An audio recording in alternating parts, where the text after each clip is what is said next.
Hi hello family, ಎಲ್ಲರಿಗೂ ಅಮ್ಮಾಸ್ ಕೈರುಚಿ ಚಾನಲ್ಗೆ ಸ್ವಾಗತ. ನೀವೆಲ್ಲರೂ ಪನ್ನೀರ್ನಲ್ಲಿ ಪಾಲಕ್ ಪನ್ನೀರ್ ಆಗಿರ್ಬೋದು ಅಥವಾ ಬಟರ್ ಪನ್ನೀರ್ ಮಸಾಲ ಆಗಿರ್ಬೋದು, ಈ ರೀತಿಯಾಗಿ ಡಿಫ್ರೆಂಟಾಗಿ ಪನ್ನೀರ್ ರೆಸಿಪೀಸ್ನ ಟ್ರೈ ಮಾಡೇ ಇರ್ತೀರಾ. ಆದರೆ ನೀವು ಯಾವತ್ತಾದ್ರೂ ಬಟರ್ ಪಾಲಕ್ ಪನ್ನೀರ್ ದಡ್ಕ ರೆಸಿಪಿನ ಟ್ರೈ ಮಾಡಿದ್ದೀರಾ? ಖಂಡಿತ ಇಲ್ಲ. ಯಾಕೆ ಅಂದರೆ ಈ ರೆಸಿಪಿನ ನಾವೇ ಫಸ್ಟು ಈ ವಿಡಿಯೋ ಮೂಲಕ ತೋರಿಸ್ತಾ ಇರೋವಂಥದ್ದು. ಇದು ತುಂಬ ರುಚಿಯಾಗಿರುತ್ತೆ, ತುಂಬ ಡಿಫ್ರೆಂಟಾಗಿರುತ್ತೆ ಅಂತಲೇ ಹೇಳ್ಬೋದು.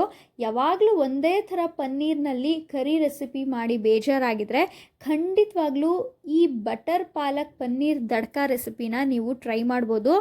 ತಿಂದರೆ ನಿಜವಾಗ್ಲೂ ಅಷ್ಟು ಅದ್ಭುತವಾಗಿರುತ್ತೆ ಅಂತ ಹೇಳ್ತೀನಿ. ಟೇಸ್ಟು ನಾಟಿ ಶೈಲಿನಲ್ಲೇ ಇರುತ್ತೆ ಈ ಟೇಸ್ಟು.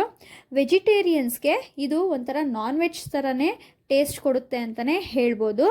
ಈಗ ಶ್ರಾವಣ ಆಗಿರೋದ್ರಿಂದ ಎಷ್ಟೋ ಜನ ನಾನ್ ವೆಜ್ ತಿನ್ನೋದಿಲ್ಲ.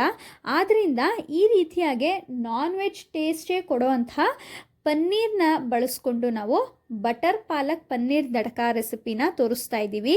ಇದು ಚಪಾತಿ, ಪೂರಿಗೆ ಅಥವಾ ಅನ್ನಕ್ಕೆ ತುಂಬ ಒಳ್ಳೆ ಕಾಂಬಿನೇಷನ್. ಒಂದ್ಸಲ ನೀವು ಟ್ರೈ ಮಾಡಿ ನೋಡಿದ್ರೆ ಮಾತ್ರ ಈ ರುಚಿ ಹೇಗಿರುತ್ತೆ ಅಂತ ನಿಮಗೂ ಗೊತ್ತಾಗೋ ಅಂಥದ್ದು. ಅಷ್ಟು ರುಚಿಯಾಗಿರುತ್ತೆ. ನೋಡೋದಕ್ಕೆ ಮಾತ್ರ ಅಲ್ಲ, ತಿನ್ನೋದಕ್ಕೂ ಅಷ್ಟೇ ರುಚಿಯಾಗಿರುತ್ತೆ. ಸೊ ಹಾಗಾದರೆ ಬನ್ನಿ, ಇದನ್ನು ಮಾಡ್ಕೊಳ್ಳೋದು ತುಂಬ ಸುಲಭ. ಇದನ್ನು ಮಾಡೋದಕ್ಕೆ ಏನೆಲ್ಲ ಪದಾರ್ಥಗಳು ಬೇಕಾಗುತ್ತೆ, ಹಾಗೆ ಇದನ್ನು ಹೇಗೆ ಮಾಡೋದು ಅನ್ನೋದನ್ನ ನಾವು ಈ ವಿಡಿಯೋ ಮೂಲಕ ನಿಮಗೆ ತೋರಿಸ್ತಾ ಇದ್ದೀವಿ. ಹಾಗಾದರೆ ಬನ್ನಿ, ಇದನ್ನು ಮಾಡೋದಕ್ಕೆ ಏನೆಲ್ಲ ಇಂಗ್ರೀಡಿಯೆಂಟ್ಸ್ ಬೇಕು ನೋಡೋಣ. ಇಲ್ಲಿ ನಾವು 100 ಗ್ರಾಮ್ ಪನ್ನೀರ್ನ ಈ ರೀತಿಯಾಗಿ ಸ್ಲೈಸ್ ಆಗಿ ಉದ್ದುದ್ದಕ್ಕೆ ಕಟ್ ಮಾಡಿ ಇಟ್ಕೊಂಡಿದ್ದೀವಿ. ಹಾಗೆ ಒಂದು ಈರುಳ್ಳಿನ ಕಟ್ ಮಾಡಿ ಇಟ್ಕೊಂಡಿದ್ದೀವಿ. ಒಂದು ಟೊಮ್ಯಾಟೋನ ತೊಗೊಂಡಿದ್ದೀವಿ. ಒಂದು ಚಿಕ್ಕ ಸೈಜ್ದು ಬೆಳ್ಳುಳ್ಳಿನ ಪೂರ್ತಿಯಾಗಿ ಸಿಪ್ಪೆ ಬಿಡಿಸಿಟ್ಕೊಂಡಿದ್ದೀವಿ. ಇಲ್ಲಿ ಖಾರಕ್ಕೆ ಒಣಮೆಣಸಿನ್ಕಾಯಿನ ತೊಗೊಂಡಿದ್ದೀವಿ, ಒಂದು 4ರಿಂದ 5. ನೀವಿಲ್ಲಿ ಹಸಿಮೆಣಸಿನ್ಕಾಯಿ ಕೂಡ ಬಳಸ್ಬೋದು, ತುಂಬ ಚೆನ್ನಾಗಿರುತ್ತೆ. ಒಂದು ಸ್ವಲ್ಪ ಕೊತ್ತಂಬರಿ ಸೊಪ್ಪು ತೊಗೊಂಡಿದ್ದೀವಿ. ಪಾಲಕ್ ಸೊಪ್ಪು ಸ್ವಲ್ಪ ತೊಗೊಂಡಿದ್ದೀವಿ. ಹಾಗೆ ಇಲ್ಲಿ ನಾವು ಸ್ವಲ್ಪ ಪುದೀನಾನ ತೊಗೊಂಡಿದ್ದೀವಿ. ಈ ಮೂರೂ ಅಷ್ಟೇ ಒಂದೇ ಕ್ವಾಂಟಿಟಿಲಿ ತೊಗೋಬೋದು. ಪಾಲಕ್ ಸೊಪ್ಪನ್ನ ಸ್ವಲ್ಪ ಜಾಸ್ತಿನೇ ತೊಗೋಬೋದು, ತೊಂದರೆ ಏನಿಲ್ಲ. ಸ್ವಲ್ಪ ಚಕ್ಕೆ, ಹಾಗೆ ಒಂದು 4ರಿಂದ 5 ಲವಂಗನ ತೊಗೊಂಡಿದ್ದೀವಿ. ಒಂದು ಅರ್ಧ ಟೇಬಲ್ ಸ್ಪೂನಷ್ಟು ಸೋಂಪನ್ನು ತೊಗೊಂಡಿದ್ದೀವಿ. 1 ಇಂಚಷ್ಟು ಶುಂಠಿನ ನಾವಿಲ್ಲಿ ತೊಗೊಂಡಿದ್ದೀವಿ. ಹಾಗೆ ಇಲ್ಲಿ 1 ಟೇಬಲ್ ಸ್ಪೂನಷ್ಟು ಧನಿಯಾ ಪುಡಿ, 1 ಟೇಬಲ್ ಸ್ಪೂನಷ್ಟು ಗರಂ ಮಸಾಲ, 1 ಟೇಬಲ್ ಸ್ಪೂನಷ್ಟು ಖಾರದ ಪುಡಿ, ನಿಮ್ಮ ಖಾರಕ್ಕೆ ಅನುಸಾರವಾಗಿ ಹಾಕೋಬೋದು ಅಥವಾ ಅರ್ಧ ಟೇಬಲ್ ಸ್ಪೂನ್ ತೊಗೋಬೋದು. ಒಂದು ಸ್ವಲ್ಪ ಅರಿಶಿನ ತೊಗೊಂಡಿದ್ದೀವಿ. ಹಾಗೆ ಇಲ್ಲಿ ಒಂದು 1/4 ಬಟ್ಲಷ್ಟು ಮೊಸರನ್ನು ತೊಗೊಂಡಿದ್ದೀವಿ. ಇಲ್ಲಿ ನಾವು ಬಟರ್ನ ಬಳಸ್ತಾ ಇದ್ದೀವಿ. ಬಟರು ಮೇಯ್ನ್ ಇಂಗ್ರೀಡಿಯೆಂಟ್ ಆಗುತ್ತೆ. ಸೊ ಬಟರ್ನ ಬಳಸ್ತಾ ಇದ್ದೀವಿ, ಒಂದು 3ರಿಂದ 4 ಟೇಬಲ್ ಸ್ಪೂನಷ್ಟು. ಇಲ್ಲಿ ಒಗ್ಗರಣೆಗೆ ಒಂದು ಈರುಳ್ಳಿನ ದಪ್ಪಕ್ಕೆ ಕಟ್ ಮಾಡಿ ಇಟ್ಕೊಂಡಿದ್ದೀವಿ. ಹಾಗೆ ಸ್ವಲ್ಪ ಕ್ಯಾಪ್ಸಿಕಮ್ನು ಕೂಡ ದಪ್ಪಕ್ಕೆ ಕಟ್ ಮಾಡಿ ಇಟ್ಕೊಂಡಿದ್ದೀವಿ. ಸ್ವಲ್ಪ ಕೊತ್ತಂಬರಿ ಸೊಪ್ಪನ್ನು ತೊಗೊಂಡಿದ್ದೀವಿ. ರುಚಿಗೆ ತಕ್ಕಷ್ಟು ಉಪ್ಪು, ಹಾಗೆ ಇಲ್ಲಿ ಸ್ವಲ್ಪ ಎಣ್ಣೆ ಕೂಡ ಬೇಕಾಗತ್ತೆ. ಸೊ ನೋಡಿ, ಇಷ್ಟು ಇಂಗ್ರೀಡಿಯೆಂಟ್ಸ್ ಬೇಕಾಗತ್ತೆ. ಈಗ ಹೇಗೆ ಮಾಡೋದು ಅಂತ ನೋಡೋಣ. ಮೊದಲಿಗೆ ನಾವು ಒಂದು 1/4 ಬಟ್ಲಷ್ಟು ಮೊಸರಿಗೆ ಒಂದು ಅರ್ಧ ಟೇಬಲ್ ಸ್ಪೂನಷ್ಟು ಖಾರದ ಪುಡಿ, ಹಾಗೆ ಒಂದು ಸ್ವಲ್ಪ ಉಪ್ಪನ್ನು ಹಾಕಿ ಈ ರೀತಿ ಚೆನ್ನಾಗಿ ಮಿಕ್ಸ್ ಮಾಡ್ಕೊಬೇಕು. ಸೊ ಆದಷ್ಟು ಸ್ವಲ್ಪ ಗಟ್ಟಿ ಮೊಸರು ಇದ್ರೂ ಕೂಡ ಚೆನ್ನಾಗಿರುತ್ತೆ. ಸೊ ನೋಡಿ, ಈ ರೀತಿಯಾಗಿ ಮಿಕ್ಸ್ ಮಾಡ್ಕೊಬೇಕು. ಸೊ ಇವಾಗ ನಾವಿಲ್ಲಿ ಮೊಸರಿಗೆ ಏನು ಉಪ್ಪು ಖಾರ ಹಾಕಿದ್ದೀವಲ್ಲ, ಆ ಒಂದನ್ನು ನಾವು ಪನ್ನೀರ್ಗೆ ಈ ರೀತಿಯಾಗಿ ಕೋಟಿಂಗ್ ಮಾಡ್ಕೋಬೇಕಾಗತ್ತೆ. ಮೊದಲಿಗೆ ನಾವು ಪನ್ನೀರ್ಗೆ ಆದಷ್ಟು ಕ್ಲೀನಾಗೆ ಕೋಟಿಂಗ್ನ ಮಾಡ್ಕೋಬೇಕಾಗತ್ತೆ. ತುಂಬ ರುಚಿಯಾಗಿರುತ್ತೆ ಪನ್ನೀರ್ಗೆ ಮೊಸರಲ್ಲಿ ಕೋಟಿಂಗ್ ಮಾಡೋವಂಥದ್ದು. ಹಾಗೆ ಇದಕ್ಕೆ ಉಪ್ಪು ಖಾರ ಹಾಕಿರೋದ್ರಿಂದ ಪನ್ನೀರ್ಗೂ ಕೂಡ ಚೆನ್ನಾಗೆ ಉಪ್ಪು ಖಾರ ಹಿಡಿಯುತ್ತೆ. ಸೊ ನೋಡಿ, ಈ ರೀತಿಯಾಗಿ ಕ್ಲೀನಾಗೆ ಪನ್ನೀರ್ಗೆ ಕೋಟಿಂಗ್ ಮಾಡಿಕೊಂಡು ಇದನ್ನು ಒಂದು 5ರಿಂದ 10 ನಿಮಿಷ ಹೀಗೆ ಬಿಡಬೇಕಾಗತ್ತೆ.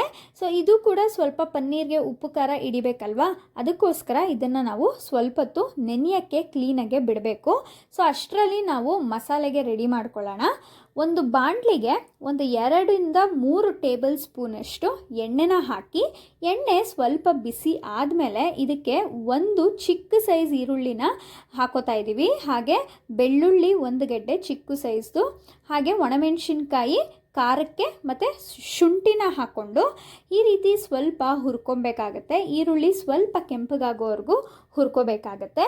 ಇಲ್ಲಿ ನೀವು ಹಸಿಮೆಣಸಿನ್ಕಾಯಿನೂ ಕೂಡ ಬಳಸ್ಕೋಬೋದು, ರುಚಿ ತುಂಬ ಚೆನ್ನಾಗಿರುತ್ತೆ. ಹಾಗೆ ಇಲ್ಲಿ ಸ್ವಲ್ಪ ಚಕ್ಕೆ, ಲವಂಗ ಕೂಡ ಹಾಕ್ಕೊಂಡು ಒಂದು ಅರ್ಧ ಟೇಬಲ್ ಸ್ಪೂನಷ್ಟು ಸೋಂಪನ್ನು ಹಾಕ್ಕೊಂಡು ಹುರ್ಕೋತಾ ಇದ್ದೀವಿ. ಈಗ ಇದಕ್ಕೆ ಪಾಲಕ್ ಸೊಪ್ಪು ಹಾಗೆ ಕೊತ್ತಂಬರಿ ಸೊಪ್ಪು ಹಾಗೆ ಪುದೀನಾನ ಸ್ವಲ್ಪ ಹಾಕ್ಕೊಂಡು ಇದನ್ನು ಕೂಡ ಹುರ್ಕೋತಾ ಇದ್ದೀವಿ. ಇದೆಲ್ಲ ಕ್ಲೀನಾಗೆ ಹುರ್ಕೊಂಡು ನಾವು ಮಿಕ್ಸಿನಲ್ಲಿ ಮಸಾಲಾನ ರುಬ್ಕೊಬೇಕು. ಆದ್ದರಿಂದ ಇಲ್ಲಿ ಮಸಾಲೆಗೋಸ್ಕರ ಇಷ್ಟೆಲ್ಲ ಎಣ್ಣೆಲಿ ಹಾಕಿ ಹುರ್ಕೋತಾ ಇದ್ದೀವಿ. ನಾಟಿ ಶೈಲಿಯಲ್ಲೇ ಇರುತ್ತೆ. ಪಾಲಕ್ ಸೊಪ್ಪು ನಿಮಗೆ ಕಡಿಮೆ ಬೇಕು ಅಂದರೆ ಕಡಿಮೆ ಹಾಕ್ಕೋಬೋದು, ಇಲ್ಲ ಸ್ವಲ್ಪ ಜಾಸ್ತಿ ಬೇಕು ಅಂದರೆ ಜಾಸ್ತಿ ಹಾಕ್ಕೋಬೋದು, ನಿಮ್ಮಿಷ್ಟ. ಈಗ ಪಾಲಕ್ ಸೊಪ್ಪು, ಕೊತ್ತಂಬರಿ ಹಾಗೂ ಪುದೀನ ಚೆನ್ನಾಗಿ ಫ್ರೈ ಆಗಿದೆ. ಇದು ಚೆನ್ನಾಗಿ ಫ್ರೈ ಆದಮೇಲೆ ನಾವಿಲ್ಲಿ ಒಂದು ಮೀಡಿಯಮ್ ಸೈಜು ಟೊಮ್ಯಾಟೋನ ಹಾಕ್ಕೊತಾ ಇದ್ದೀವಿ. ಸೊ ಟೊಮ್ಯಾಟೊ ಹಾಕಿದ್ಮೇಲೆ ಟೊಮ್ಯಾಟೊ ಸ್ವಲ್ಪ ಚೆನ್ನಾಗೇ ಬೇಯಬೇಕು, ಮೆತ್ತಗಾಗಬೇಕು. ಅಲ್ಲಿವರೆಗೂ ಕೂಡ ಚೆನ್ನಾಗೇ ಹುರ್ಕೋಬೇಕಾಗತ್ತೆ. ನೋಡಿ, ಈ ರೀತಿಯಾಗಿ ಚೆನ್ನಾಗೇ ಹುರ್ಕೊಬೇಕು. ಸೊ ಇದು ಮಸಾಲೆ ರುಬ್ಬೋದಕ್ಕೋಸ್ಕರ ನಾವು ರೆಡಿ ಮಾಡ್ಕೊತಾ ಇರೋವಂಥದ್ದು. ಈಗ ಟೊಮ್ಯಾಟೊ ಸ್ವಲ್ಪ ಚೆನ್ನಾಗಿ ಬೆಂದಿದೆ, ಒಂದು 50% ಬೆಂದರೆ ಸಾಕು. ಈಗ ಇದಕ್ಕೆ 1 ಟೇಬಲ್ ಸ್ಪೂನಷ್ಟು ಧನಿಯಾ ಪುಡಿ, 1/4 ಟೇಬಲ್ ಸ್ಪೂನಷ್ಟು ಅರಿಶಿನ, ಹಾಗೆ ಒಂದು ಅರ್ಧ ಟೇಬಲ್ ಸ್ಪೂನಷ್ಟು ಅಥವಾ 1 ಟೇಬಲ್ ಸ್ಪೂನಷ್ಟು ಗರಂ ಮಸಾಲ ಹಾಕಿ ಇದನ್ನು ಚೆನ್ನಾಗೆ ಒಂದು 2 ನಿಮಿಷ ಹುರ್ಕೊಂಡ್ರೆ ಸಾಕು. ಇದನ್ನೆಲ್ಲನೂ ಕೂಡ ತಣ್ಣಗಾದ್ಮೇಲೆ ಈ ರೀತಿಯಾಗಿ ಮಿಕ್ಸಿ ಜಾರ್ಗೆ ಹಾಕಿ ಗಟ್ಟಿಯಾಗಿ ನುಣ್ಣಕ್ಕೆ ರುಬ್ಕೊಬೇಕು, ಗಟ್ಟಿ ಪೇಸ್ಟಾಗಿ ಮಾಡ್ಕೋಬೇಕು. ಇದಕ್ಕೆ ಒಂದು ಸ್ವಲ್ಪ ನೀರು ಹಾಕಿದ್ರೆ ಸಾಕು. ನೋಡ್ತಾ ಇರ್ಬೋದು, ಈ ರೀತಿ ಗಟ್ಟಿ ಪೇಸ್ಟಾಗಿ ಮಾಡಿಟ್ಕೊಂಡಿದ್ದೀವಿ. ಅದಾದಮೇಲೆ ಒಂದು ದೊಡ್ಡ ಪಾತ್ರೆಗೆ 1 ಟೇಬಲ್ ಸ್ಪೂನಷ್ಟು ಬಟರ್ನ ಹಾಕೋತಾ ಇದ್ದೀವಿ, ಅಥವಾ 2 ಟೇಬಲ್ ಸ್ಪೂನಷ್ಟು ಬಟರ್ನ ಕೂಡ ಹಾಕೋಬೋದು, ಬಟರ್ ಇಷ್ಟ ಇದ್ದರೆ. ಸೊ ಬಟರು ಕ್ಲೀನಾಗೆ ಕರಗದ ಮೇಲೆ ಇದಕ್ಕೆ ನಾವು ಆಗಲೇ ಏನು ಪನ್ನೀರ್ನ ಕೋಟಿಂಗ್ ಮಾಡಿದ್ವಲ್ಲ, ಆ ಪನ್ನೀರ್ ಕೋಟಿಂಗ್ನ ಒಂದು 10 ನಿಮಿಷ ಹಾಗೆ ನೆನೆಯೋಕ್ಕೆ ಬಿಟ್ಬಿಟ್ಟು ಈಗ ಬಟರ್ನಲ್ಲಿ ನಾವು ಶಾಲೋ ಫ್ರೈ ಆಗಿ ಮಾಡ್ಕೊಬೇಕು ಪನ್ನೀರ್ನ. ನೋಡ್ತಾ ಇರ್ಬೋದು, ಈಗ ನಾವು ನೆನೆಸಿಟ್ಟಿರೋವಂಥ ಎಲ್ಲ ಪನ್ನೀರ್ನೂ ಕೂಡ ಬಟರ್ನಲ್ಲಿ ಶಾಲೋ ಫ್ರೈ ಮಾಡ್ತಾ ಇದ್ದೀವಿ. ಇಲ್ಲಿ ನಿಮಗೆ ಪನ್ನೀರ್ನ ಜಾಸ್ತಿ ಶಾಲೋ ಫ್ರೈ ಮಾಡಬೇಕು ಅಂತ ಇಷ್ಟ ಇದ್ದರೆ ಖಂಡಿತವಾಗ್ಲೂ ಮಾಡ್ಕೋಬೋದು, ಇಲ್ಲ ಸ್ವಲ್ಪ ಶಾಲೋ ಫ್ರೈ ಮಾಡಬೇಕು ಅಂದರೂ ಕೂಡ ಮಾಡ್ಬೋದು.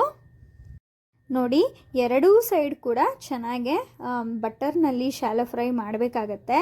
ಈ ರೀತಿ ಮಾಡೋದ್ರಿಂದ ನಾವು ಕರಿನಲ್ಲಿ ಪನ್ನೀರು ತುಂಬ ಚೆನ್ನಾಗಿ ಟೇಸ್ಟ್ನ ಕೊಡುತ್ತೆ.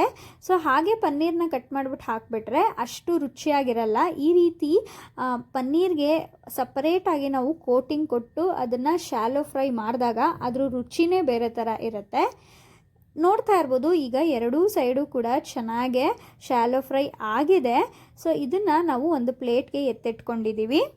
ಈಗ ಒಂದು ದೊಡ್ಡ ಪಾತ್ರೆಗೆ ಒಂದು 4-5 ಟೇಬಲ್ ಸ್ಪೂನಷ್ಟು ಅಥವಾ ಒಂದು 3-4 ಟೇಬಲ್ ಸ್ಪೂನಷ್ಟು ಎಣ್ಣೆ ಹಾಕಿ ಒಗ್ಗರಣೆಗೆ ಈರುಳ್ಳಿ ಹಾಗೆ ಕ್ಯಾಪ್ಸಿಕಮ್ನ ಹಾಕೋತಾ ಇದ್ದೀವಿ. ಇಲ್ಲಿ ನಾವು ಕ್ಯಾಪ್ಸಿಕಮ್ನ ಸ್ವಲ್ಪ ಕಡಿಮೆನೇ ಬಳಸಿದ್ದೀವಿ. ನೀವು ಬೇಕಾದರೆ ಇನ್ನೊಂದು ಸ್ವಲ್ಪ ಜಾಸ್ತಿನೇ ಬಳಸ್ಬೋದು, ಆದರೆ ಸ್ವಲ್ಪ ದಪ್ಪಕ್ಕೆ ಕಟ್ ಮಾಡೋಕ್ಕೆ ಟ್ರೈ ಮಾಡಿ, ಯಾಕಂದರೆ ರುಚಿ ತುಂಬ ಚೆನ್ನಾಗಿರುತ್ತೆ. ಇಲ್ಲಿ ಈರುಳ್ಳಿನ ಜಾಸ್ತಿ ಹುರಿಯೋ ಅವಶ್ಯಕತೆ ಏನಿಲ್ಲ, ಒಂದು 30 ಭಾಗದಷ್ಟು ಹುರ್ಕೊಂಡ್ರೆ ಸಾಕು. ಸೊ ಈಗ ಇದಕ್ಕೆ ನಾವು ಮಿಕ್ಸಿಲಿ ರುಬ್ಬಿಟ್ಕೊಂಡಿರುವಂಥ ಮಸಾಲೆನ ಹಾಕ್ಕೋತಾ ಇದ್ದೀವಿ. ಸೊ ಮಸಾಲೆ ಹಾಕಿದ ಮೇಲೆ ಆ ಜಾರ್ನಲ್ಲಿ ಇರುತ್ತಲ್ಲ, ಸ್ವಲ್ಪ ಜಾರ್ಗೆ ಸ್ವಲ್ಪ ನೀರು ಹಾಕಿಬಿಟ್ಟು ಸೊ ಉಳಿದಿರೋವಂಥ ಮಸಾಲೆ ನೀರನ್ನ ಇದಕ್ಕೆ ಹಾಕೋತಾ ಇದ್ದೀವಿ. ಇಲ್ಲಿ ನಿಮಗೆ ಕರಿ ಯಾವ ಒಂದು ತೆಳ್ಳಗೆ ಬೇಕು ಅಥವಾ ಗಟ್ಟಿಗೆ ಬೇಕು, ಯಾವ ಟೆಕ್ಸ್ಚರ್ಗೆ ಬೇಕು ಅಷ್ಟು ನೀರನ್ನು ನೀವು ಹಾಕೋಬೋದು. ಸೊ ಇಲ್ಲಿ ನಾವು ಸ್ವಲ್ಪ ಗಟ್ಟಿಗೆ ಮಾಡ್ಕೊತಾ ಇದ್ದೀವಿ, ಯಾಕಂದರೆ ತುಂಬ ರುಚಿ ಚೆನ್ನಾಗಿರುತ್ತೆ. ಆದ್ದರಿಂದ ಇದಕ್ಕೆ ಸ್ವಲ್ಪ ರುಚಿಗೆ ತಕ್ಕಷ್ಟು ಉಪ್ಪನ್ನು ಹಾಕ್ಕೋಬೇಕಾಗತ್ತೆ. ನಿಮ್ಮ ರುಚಿಗೆ ಅನುಸಾರವಾಗಿ ನೋಡಿಕೊಂಡು ಉಪ್ಪನ್ನು ಹಾಕ್ಕೊಳ್ಳಿ. ಸೊ ನೋಡಿ, ಈಗ ಇದು ಹಸಿ ವಾಸನೆ ಸ್ವಲ್ಪ ಹೋಗಬೇಕಾಗತ್ತೆ. ಸೊ ಮಸಾಲೆಯ ಹಸಿ ವಾಸನೆ ಹೋಗೋವರೆಗೂ ಮೀಡಿಯಮ್ ಫ್ಲೇಮ್ನಲ್ಲಿ ಸ್ಟವ್ನ ಇಟ್ಕೊಂಡು ಸ್ವಲ್ಪ ಬೇಯಿಸ್ಕೊಳ್ಳಿ.